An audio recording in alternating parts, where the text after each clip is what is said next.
We're gonna take this, and we're gonna turn it into this.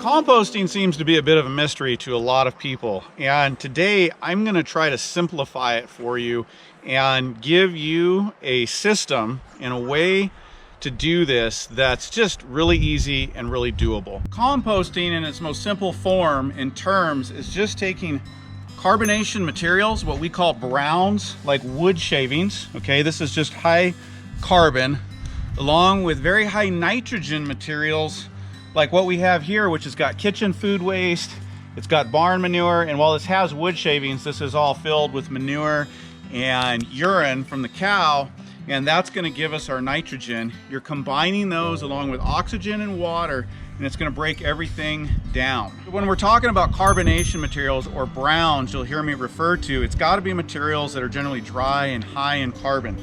You've got wood shavings, sawdust, cardboard, straw, even hay if it doesn't have any seed in it. Those are all high carbon materials that you can use to build your compost pile. When we're talking nitrogen type materials, we're usually talking greens.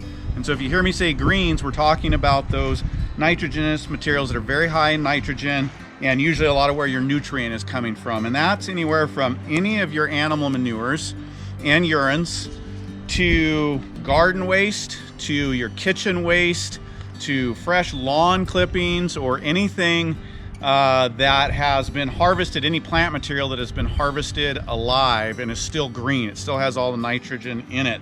Those are gonna be greens, and these are the two main components we're gonna use to build our pile today. So before we get to putting this together and talking about how we build it, we've got to gather some materials to make a pile. And you can do this several different ways. A lot of people use pallets. I'm going to use some wire fencing, as you'll see here in a minute. And you can also just make your pile and just make it freestanding, though that has a few challenges. So I'm going to get to gathering up my materials.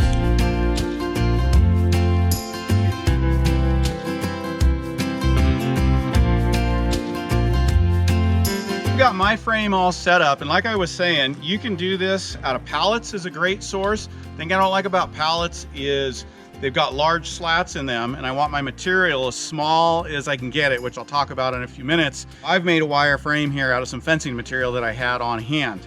And if you don't have anything on hand, that's cool. Just make a pile. Here is the starting place that is really, really critical, and that is the size of your compost pile.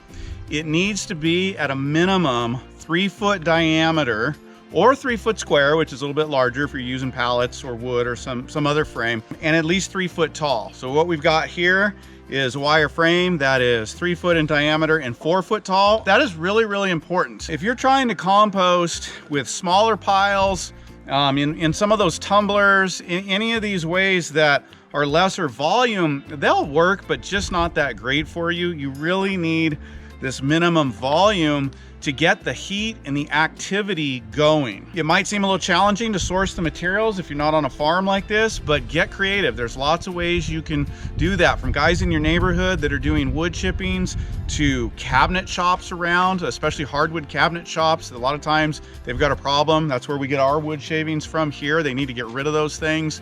Collect up your leaves from your neighbors, from your own yard, whatever it is, gather up the materials and make sure you get enough to do a pile this size. It's just not worth it. And if you're trying to grow food for, any real purpose besides a hobby, if you're really trying to provide food for yourself, which is what we're all about here at Homesteading Family, then you're gonna need more than this. You're gonna need a few of these, but this is a great place to start and a great volume to work with to get going.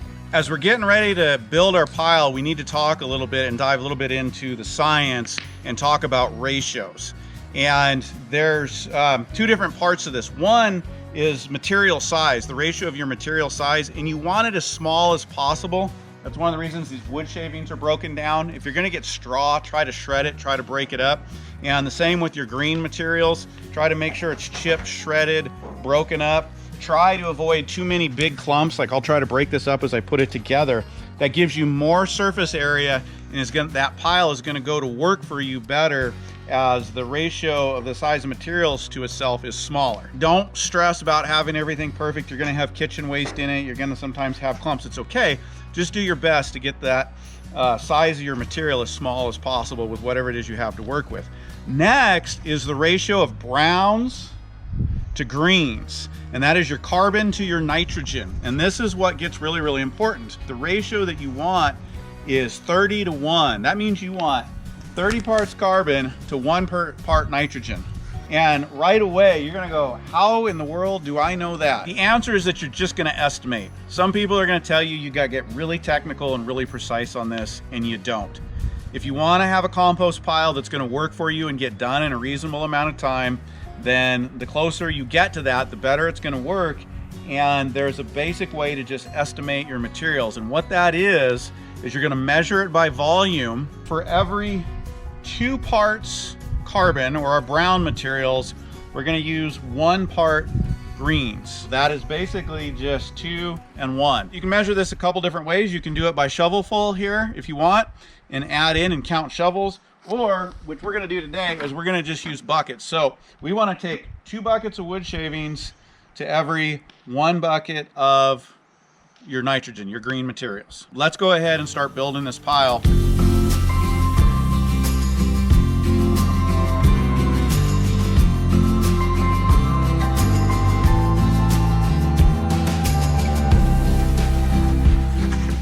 Now, as you're building this, you want to kind of spread it out evenly.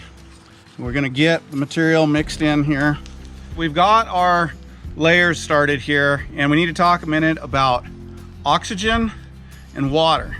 The type of compost pile that we're building is an aerobic compost pile. That means it's fed by oxygen, and it needs to be heavy in oxygen. It's gonna need to be wet, but not super wet. You can see these materials here we have are quite dry, so we're gonna need to add water to this as we go along. And we want enough water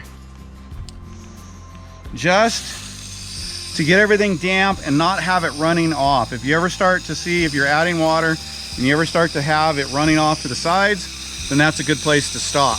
These wood shavings are really, really dry, so they're gonna take a bit of water. I don't really want to use the jet because I don't want to compact it all down. And while we're talking about water and oxygen, we also need to talk about the reason why, because I'm going to guess some of you are looking at this going, you know, if we did this like with a plywood box, everything would not fall out of the side. And you're very right, but this kind of compost pile's got to have oxygen. And that's why we use open sides like this fencing or like a pallet, or just build the pile out open. And in fact, if you wanted to get a little more precise, this is a little more complicated, but you could build this on a pallet and you could run a tube with holes in it down the middle to help circulate that oxygen through, and that is going to help accelerate your composting process. One of the rules of thumb is your compost pile should be wet enough that, like when you go to turn it the first time, if you squeeze it, you can maybe get a drip of water out of it. That's all you need.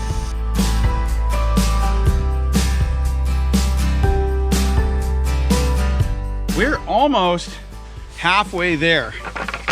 This pile is coming together really nicely, and you can see I'm working to spread things out. I want my layers as even as possible so that there is as much surface area and connection between the different types of materials. And don't worry about everything falling out the sides. We'll rake that up at some point in here and just add it to the pile. But there's another little tip here that I wanted to give you that will help accelerate this, and that is to add in to each layer some finished compost. So we've got some of our finished compost here, and it doesn't have to be a lot, but this is already done, and this has got a lot of the bacteria, a lot of the biology already going in it. So if you want to add this every layer or every couple layers, that can really give your compost pile a boost. We're doing good on water. Some people wait till the end. I like to get water all the way through it. And as long as I don't have water running out the sides somewhere, starting to run from under the pile, then I should be pretty good. I'm gonna step out and take a break for lunch and come back and finish this up. This is simple, but it is a bit of work. So I've had some lunch and refreshed, and I'm gonna finish building this pile, and we'll wrap it up in a few minutes.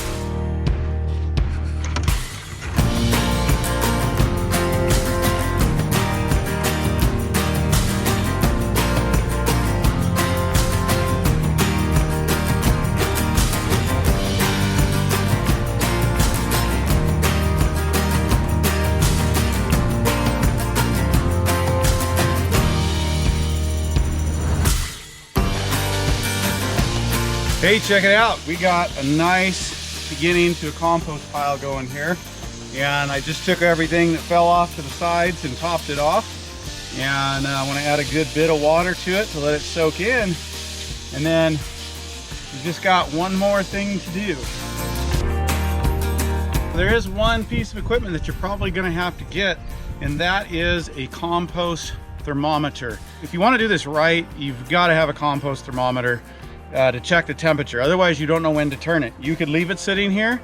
It's going to break down in the middle if you've built this right, but it's never going to get fully mixed and broken down. So you've got to use a thermometer to gauge when you're going to turn your compost pile. Any thermometer, good compost thermometer, is going to have a gauge on here, and you can see from about 80 degrees to 130 degrees is your optimal range, especially if it's in the 100 to 120 for regular composting. Now, your pile may get hotter and may get above 130 to 140, 50, maybe even 60, and that's okay. That's just thermal composting, and that's a whole nother discussion. Nothing wrong with that. That's a good way to go. I like thermal composting. It has some benefits because it kills weed seeds, and it also breaks down inorganic compounds. However, that's a lot more work to maintain, and so you're probably going to want to work up to that and not try to do that right away. We're going to want to put the thermometer in here, and you need, this is a pretty short one, you need to be able to get to the center of the pile, which this will do, especially from the side, and we're looking for in the middle to get up to that 100, 120 range. And when it gets there, we can let it sit there a little bit, and we want to turn it. Now you can see right now it's pretty cool. It's below 70 degrees. This is where it gets up to you to decide how fast you want to break this down. What is really, really important is that you maintain your optimal temperature in that green zone, that 100 to 120 degrees or even higher. And if you were really active, you would let this get up to temperature, which is going to take 3, 4, 5 days right now, and you would start turning it every 2 days. That's like really working it, and you can get compost done. And guys that are really good will get it done in 18 days. But you can turn it once a week, you can turn it twice a week, you might be able to turn it every 2 weeks. It depends on how fast you want to get it done.